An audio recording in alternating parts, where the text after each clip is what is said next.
Do you know the South African cricketer John T. Roots named his daughter India?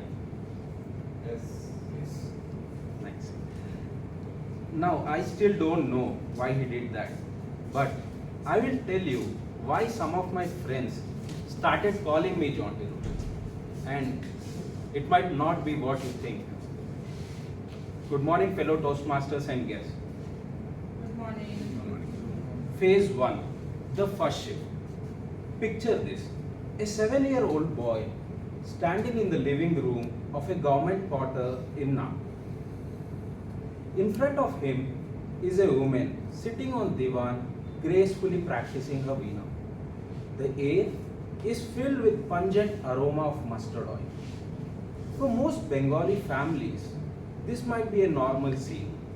But for this boy, coming from a small village in Krishna district, Andhra Pradesh, it was like stepping into a new world.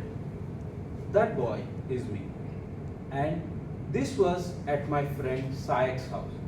We had just moved there because of my father's job in central government.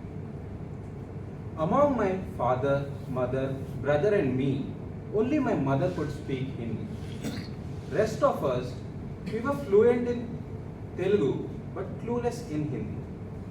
Imagine making new friends when you don't even speak the same language. So back then, Sayak was my only friend. And I was at his house trying to adjust to this new environment. As we walk out of his house to play, the street in front of us is still littered with broken bricks. These are leftovers of war. Not a real war, of course, but a language battle between the kids who had just moved in and those who were already staying there. Clearly, we are taking our childhood rivalry way too seriously. Phase 2, enemies to friends. No war lasts forever. Over time, enemies become friends. Eventually, I picked up Hindi. But that could not have been the only reason that brought us together. It could also have been the hide and seek that we played during power cuts at night, or flying kites during sunset, or maybe it was the epic cricket matches. Now I want to confess something. I was extremely talented at cricket. I was so talented that when I batted, the ball rarely touched my bat. And when I fielded, the ball barely touched my hands. So I was what you would call a pure bench warmer. But my friends were kind. They took me to every important bet match they played. Though honestly, they never let me play. But one day, they had no choice. They were short a player. So reluctantly, they put me at silly point, a fielding position dangerously close to the batsman. The batsman hit the ball hard. I had no idea what was happening. But my instincts kicked in and I jumped.